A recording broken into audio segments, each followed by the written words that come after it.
Muy buenos días a todos, familia. Aquí seguimos un día más, una mañana más de jueves para seguir compartiendo la palabra del Señor, que en esta ocasión, en esta oportunidad, se va a tratar de dos versículos que se encuentran en el Evangelio de Mateo, capítulo 10, versículos 35 y 36. Dice así el versículo 35.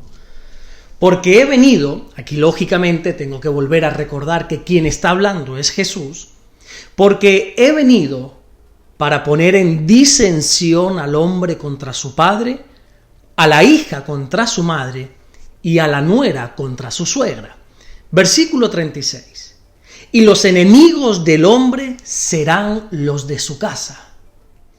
Ayer veíamos cómo el Señor estaba diciendo a los discípulos que no pensaran que Él había venido a la tierra para traer paz, sino más bien, dice el Señor, para todo lo contrario. Jesús vino para traer espada.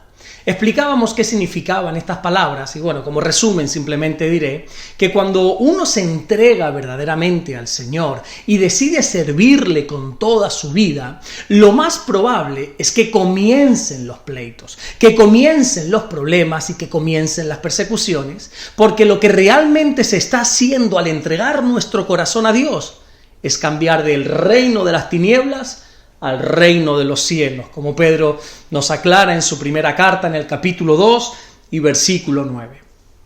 Y en estos dos versículos que estamos tratando en el día de hoy, que estamos tratando en esta mañana, Jesús profundiza un poco más diciendo que los problemas los vamos a encontrar seguramente en nuestra propia casa. Jesús dice que Él ha venido para poner en disensión al hombre contra los de su casa. Disensión significa oposición, enemistad, división. Y aquí volvemos a lo mismo que ayer decíamos. No es que Jesús quiera que en nuestra propia casa, que en nuestro propio hogar haya disensión. Él no quiere división en nuestra propia familia, ni muchísimo menos. Sino que Jesús sabe que cuando uno entrega su vida a Dios, hay una separación en el mundo espiritual. Recordemos que ayer decíamos que no es la intención de Jesús traer espada, sino que es la consecuencia de nuestra decisión de seguir a Jesús.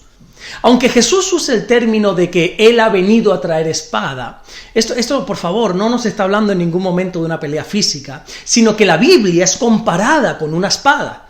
Así lo enseña el escritor a la carta de los Hebreos en el capítulo 4 y versículo 12.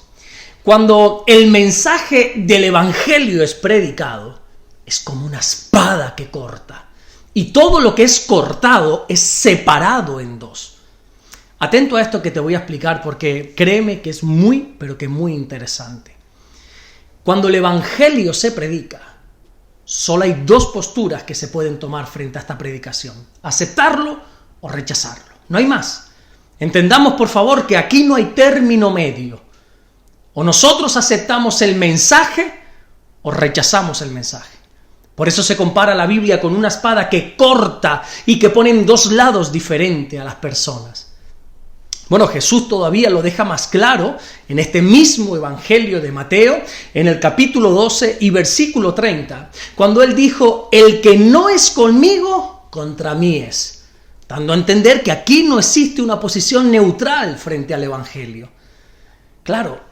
Y entonces aquí tú te preguntarás, ¿qué sucede con todas esas personas que no están ni a favor ni en contra? Esa gente que sí, que quizá no quieren entregar su vida a Dios, pero oye, tampoco están en contra de Dios. Déjame decirte que ese es el mayor engaño que existe. El mayor engaño que existe es pensar que se está bien delante de Dios y no estar en contra de su mensaje, pero sin embargo no haber entregado verdaderamente la vida a Dios. Juan dijo cuando escribió, por ejemplo, el libro del Apocalipsis en el capítulo 3 y versículo 15, que Dios a los tibios los vomitará de su boca. O se está en el reino de las tinieblas, o se está en el reino de los cielos. Pero aquí tenemos que entender que no hay un reino intermedio. Por eso cuando nosotros comenzamos a predicar la palabra de Dios, automáticamente va a haber disensión entre el hombre contra su padre, entre la hija contra su madre, entre la nuera contra su suegra. Y los enemigos del hombre entonces van a ser los de su propio hogar, los de su propia casa. La disensión no es simplemente entre razas, pueblos, sino que aún entre las propias familias la va a haber. Y me atrevería a decir que es la división más dura que hay, porque aquí se trata de nuestros seres queridos, los que se ponen en tu contra. Desgraciadamente yo conozco personalmente casos donde hay hijos que se han enemistado con sus propios padres, porque ahora resulta que los padres han tomado la sabia decisión de entregarse a Jesús. Conozco esposos que se han levantado en contra de sus mujeres, porque ahora la mujer ha decidido sabiamente comenzar a servir a Dios. Conozco padres que están en contra de sus hijos, porque ellos han tomado la decisión de ser creyentes en Dios. Y esto es muy duro. Ahora, ojo aquí. Nosotros tenemos que ser muy sabios, muy cautelosos cuando leemos estos pasajes, porque debemos entender que los enemigos deben ser ellos y no nosotros. Por eso Jesús dice que a partir de ahora los enemigos del hombre son los de su casa. ¿Sabes qué quiere decir exactamente esto? Que si alguien aquí se pone en contra, son ellos, son los de nuestra casa. Nosotros no nos enemistamos con nadie, porque no nos podemos olvidar nunca que Dios nos manda a amar a todos. Son las otras personas las que se enemistan con nosotros por la decisión que ahora nosotros hemos tomado. Es Caín quien se levanta contra Abel, no Abel el que se levanta contra Caín. Es Esaú el que se levanta contra Jacob, no Jacob contra Esaú. Es Saúl quien se levanta contra David y no David quien se levanta contra Saúl. Espero que estemos entendiendo esta gran diferencia. La espada del Evangelio trae separación, disensión, pero son los demás los que se enemistan con nosotros.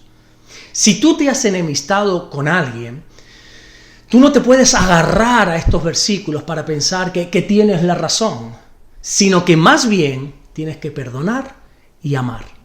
Nosotros estamos obligados a amar aún a aquellos que piensan diferente a nosotros. Cada uno de nosotros estamos obligados a amar a los que creen en otros dioses diferentes a nosotros. Estamos obligados a amar al que adora de manera diferente a la nuestra. Nuestro llamado siempre es a amar. Y termino intentando traer una palabra de ánimo, o más bien una palabra de esperanza a todo aquel que se siente identificado con este mensaje. Aquellos que desde que entregaron su vida al Señor, pues quizá se hayan levantado algunos enemigos aún dentro de sus propias casas. El mensaje simplemente es el mensaje que la Biblia da a través del apóstol Pablo cuando él escribe la segunda carta a los Corintios en el capítulo 12 y en el versículo 15, cuando dice que sigamos amando a esas personas, aunque amándolas más, nosotros seamos amados menos. Sigue creyendo en el amor del Señor. Porque la Biblia dice en el libro de los Hechos, capítulo 16 y versículo 31, que creamos en el Señor en el nombre de Jesús y nuestra casa será salva. No te desesperes, no te preocupes por esa persecución que quizá estás enfrentando de tu propia familia. Ámales a ellos y sigue creyendo en Jesús, que Él va a poder hacer su obra de salvación también en medio de ellos. Amén. Vamos a orar en esta mañana, a darle gracias al Señor. Señor, te damos las gracias por este día. Gracias porque de verdad tú eres bueno, Señor. Gracias porque tú siempre estás con nosotros, aún en medio de las persecuciones. Gracias por tu bondad, por tu misericordia, por tu amor que has derramado sobre nuestros corazones a través de tu Espíritu Santo. Queremos bendecirte y adorarte desde bien temprano, Señor, y te pedimos que nos guardes y nos bendigas en este día. Gracias, Señor, por todo lo que estás haciendo y gracias por todo lo que vas a hacer en el nombre de Jesús. Amén y amén. Que Dios te bendiga. Nos vemos mañana viernes si así Dios vuelve a darnos el inmenso privilegio de compartir la espada, de compartir el mensaje del Evangelio. Dios te bendiga.